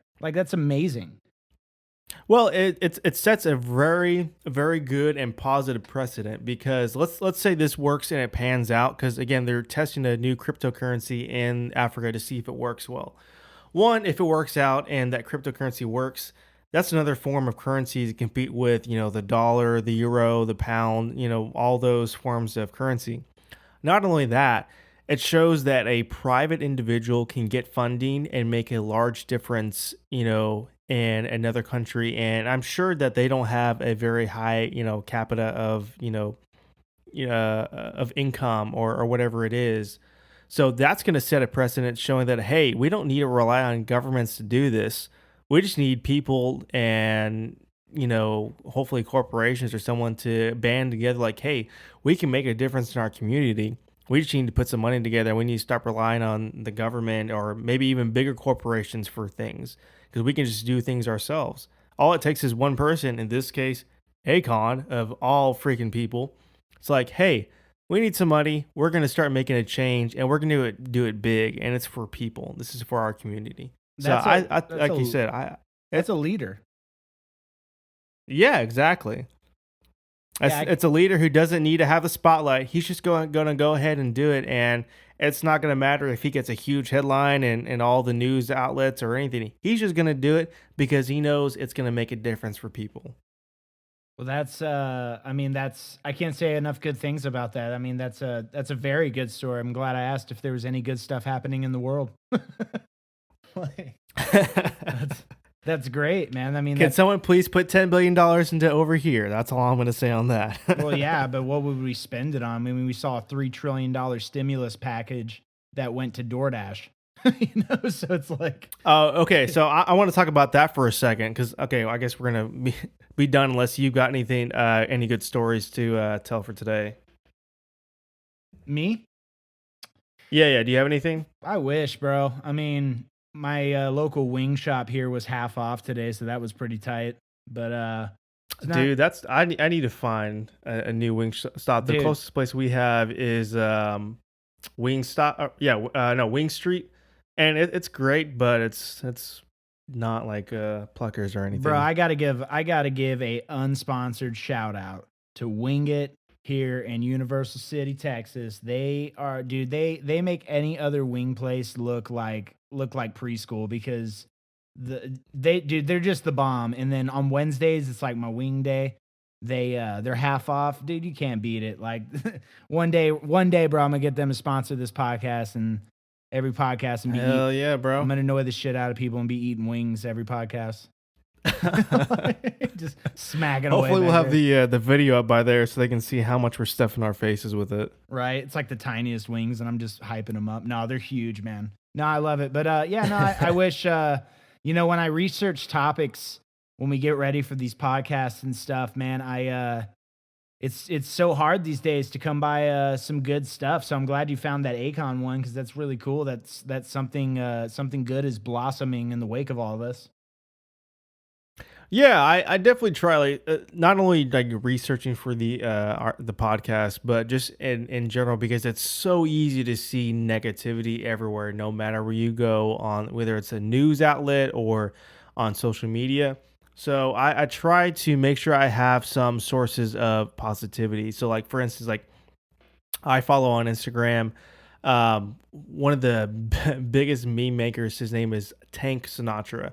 But he also runs a Tank Good News page where all he does is post good things, and it's great because that. Yeah, I encourage everyone to go follow Tank's. I think it's either Tank's Good News or Tank Good News, something like that. But it's awesome because you see, you're scrolling through, you see all this bad stuff that's going on, or whatever the case might be, and then you see an article where it just makes you feel great, because it's like, oh great, there's still good humanity in this world, and we're not all, a bunch of total F-ups that, there's going to be no hope for all of, for any of us. And not only that, it's a very good, diverse sense of positivity. And it's not just like, hey, you should only follow that page.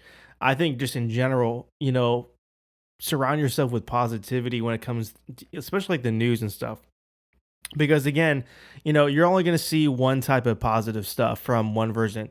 If you see a positive news article on CNN, chances are you're going to see the other side, but how it turns into favor, for Fox News. So, some of these independent places, wherever you're getting information from, you're going to see all walks of life, good things that are happening, whether it's, for cops or for communities or for, mental health, anything along those lines.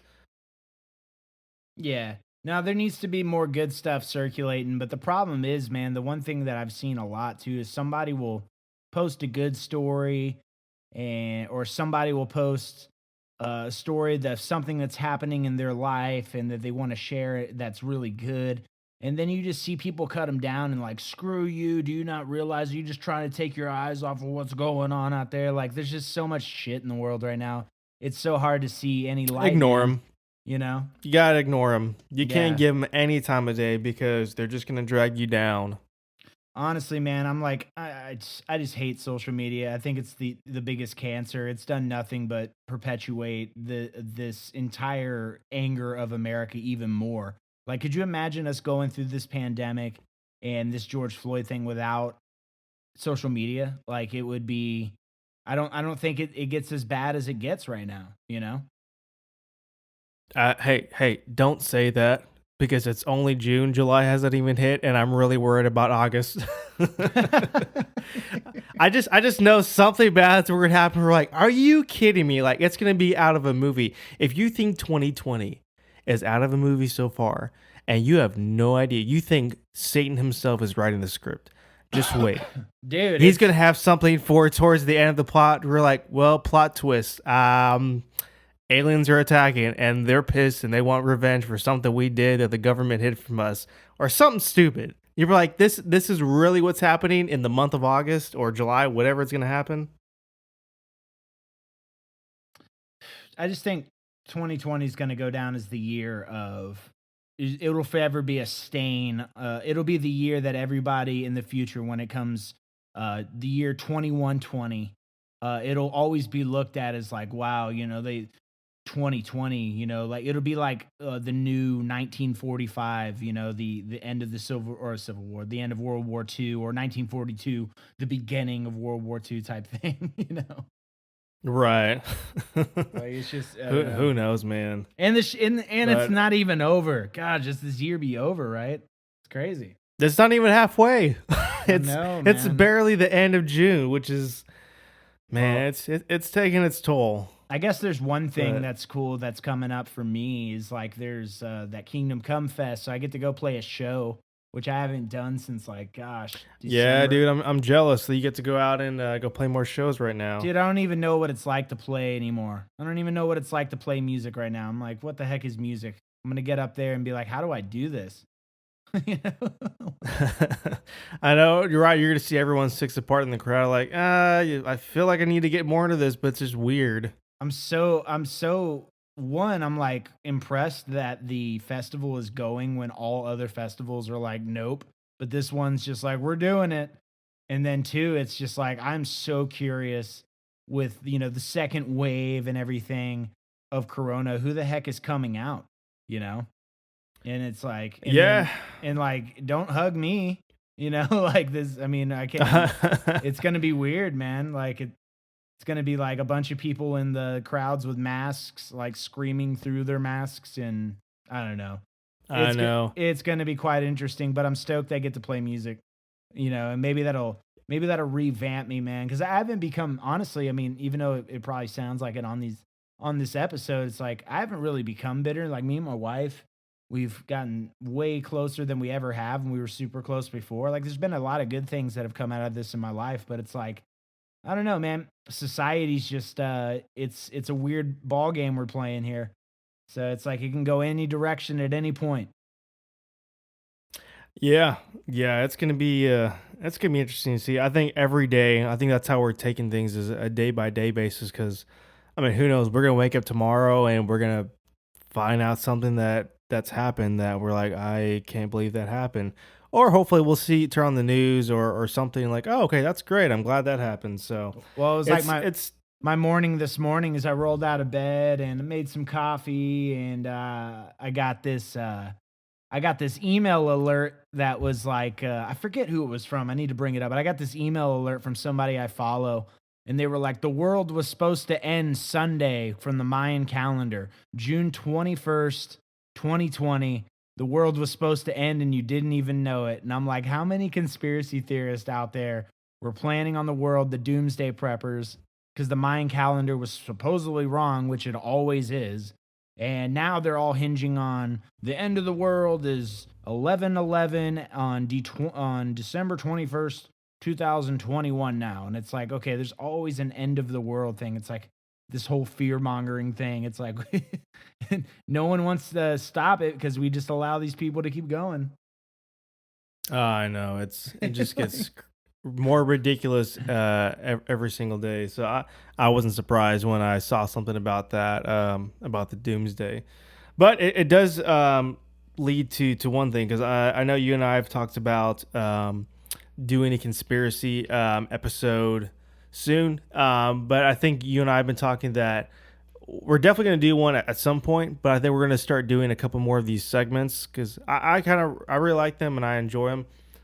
We do have our Real Talk segment, which I don't know if we'll do today or not, but something that Pat and I are talking about doing is doing another good news segment. We don't know what we're going to call it yet, but I think it's good to have, because then it's like you have some light at the tunnel that you can see and feel a little bit better, instead of just listening to something and like, man, I mean, yeah, I've got two, viewpoints, but it's just all about crap that's happening in the world.